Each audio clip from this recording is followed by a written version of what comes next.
This story that we have heard intimated in the Old Testament of God multiplying the food so that there's plenty and enough for everyone in a miraculous way. The reminder in the psalm, can God set a table in the wilderness? And the emphatic answer, yes. And then the story that we hear in Mark of Jesus feeding the 4,000. They have an invitation for us that is embedded but not obvious. And I want to bring that up for us to the forefront to think about today. A meaning, multiple meanings are in there. You hear references to communion, to manna in the wilderness. I want to invite us to think about what it means for us to be fully disciples of Jesus. So these disciples were a part of this whole group of people in that story. There's 4,000 plus the followers of Jesus, and they're out in this area that is considered the wilderness. It's not close to McDonald's, in other words. There's no place around there they're going to be able to run over and get something to eat. And they've been there 3 days. It's the second time in the Gospel of Mark that we have a feeding like this. And the disciples were there the first time, and they're there this time. And somehow in between, it's not obvious to them what Jesus can do in this situation. Between the first miracle and this one, did they forget? In the Gospel of Mark, there's 2 chapters in between these 2 stories. So for us, we're like, duh, of course, Jesus is going to do a miracle. They're hungry, they're 3 days out. That's because we humans, in part, habituate to things, right? And we expect that if Jesus did it this time, he's going to do it again. And if it was that situation before, we'll do it again. And if we sang that hymn last Sunday, we'll sing another hymn this Sunday. And if we had communion last Sunday, we'll do another one this Sunday. We are people who have change, we adapt, and we habituate over and over and over. And that's a good thing. But frequently, there are things in the middle that we forget. I feel like I'm losing us. I'm going to just take us here for 1 second longer. And that is, what if? What if the disciples experienced the feeding of the 5,000, and then in between this, there were a whole bunch of other times when people needed food, and they didn't get it? When they dispersed because there was no food and they just left, they didn't lean in on the possibility that Jesus could meet their need. And so 2.5 days in, they're like, yeah, gotta go. And they left. Are you with me? You get the idea? So the disciples didn't see that this is a habit, that Jesus has a habit of being capable of meeting our needs, that Jesus has the capacity to do way more than we thought or expected, and that we get to participate in that. People gave up. People didn't see it. They were habituated to self, to making sure I have to meet my needs because nobody else is gonna. And so they left. What if it's that? And Jesus patiently is bringing the disciples into a new reality. Okay. Placeholder on that, okay?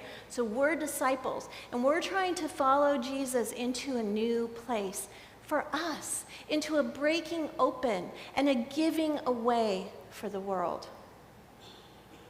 So these disciples, they're in this situation. They've been there 3 days. I'm thinking there's maybe 15, 20 of them. There's the 12 that we all get to know because that's the parallel with the 12 tribes of Israel. But there's a whole group, right? And my bet is they have enough bread for their team. And they've been using it judiciously, and now they're 3 days in, and they have 7 loaves left. 7 loaves. Okay, day 3, there's 15 of us. We're going to divide it, tapas, right? We're going for small servings. And then Jesus says, I have compassion on these people. They have nowhere to go. You've got how many loaves? And the group is like, wait, what? We have to give up. Like, we're working hard over here, Jesus. We've got 7 loaves left. You really want us to just give it all away? It's going to be gone. They come to that same moment that we come to, that the whole crowd came to, of who's going to take care of me? Who's going to take care of my stuff? I don't want to go and take that risk and trust God for that. Can God set a table in the wilderness? You know, honestly, does anybody really want to know? Do we want to know, if we're not in the wilderness, what God can do out there? Let's just head back. Let's get safe. Let's not take this risk. So that's where we are too, right? Life inevitably takes us into wildernesses. And the best, boy, for my personality, it's like, no, don't want that wilderness. Let's go the other direction. Probably that's you too. A place of risk and scarcity, and are my needs going to be met? Are people going to respect me there? All of that is an invitation to go deeper with Jesus. So these guys, these men and women following Jesus, had to make a choice. Were they going to give up those 7 loaves, or weren't they? And they did it. And then Jesus modeled for them exactly what we need to remember, because he took from them. He took what they had, and he broke it, and he gave it. When we follow Jesus, we are invited to let Jesus take from us. Take. This isn't about give. This isn't, oh, my blessings, my Jesus, abundant and beyond. This is take. Jesus wants to take what we have and break it, including us. Break us open for the world and give it away. That is the meaning of life. That is the meaning of fullness. And when we all do it, it's a feast. It is joy and connection and 4,000 people and 5,000 people and the whole world transformed for good and for love. But it ain't easy. Ronald Rolheiser talks about the call to maturity as Christians as a choice between 2 things. This is so succinct. It's just breaking my heart this week because I just felt it, the power of it. He says, basically, as mature Christians, what we are moving away from is cursing. And what we are moving toward is blessing. And as we mature, we become more and more people of blessing. So let's go to cursing. I just did this yesterday. Scott said, you cursed me. There was this giant 747 mosquito that flew into our kitchen yesterday. I mean, the thing was huge, and naturally it's just like right above my head, and I'm like trying to get it, right? Well, Scott's tall, and Owen is right there, and so I'm like, you guys, get that mosquito. So Scott has this dishcloth, and he goes like that. And I'm like, no, I want you to kill it. I don't want you to like flick it like we're at the beach. Right? You see my point? And he's like, you cursed me just then. Here's how cursing works. I don't want your life force to be powerful and expansive. I don't want you to be playful. I don't want you to be bigger than I want you to be. I want you to fit in my categories. That's a different kind of cursing, right? But I do it all the time. I'll bet you do it too. We tell people, calm down, be still, be quiet, fit your mode. It's a curse, right? Because your invitation is for life and abundance and expression. It's not the greatest example, but it was off the top of my head. Believe me, I've done worse than that. But you get the idea, right? So Jesus says, bless others. Here's how Ronald puts it. To bless another person fully is to give away some of one's own life, so that another might be more resourced for the journey.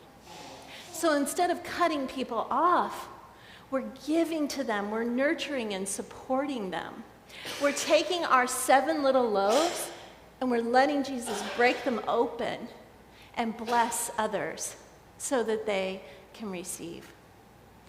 What does that look like in your life? I'll bet you know when you have blessed somebody. I'll bet you know when you've given to somebody and you've seen them glow. You've seen them grow.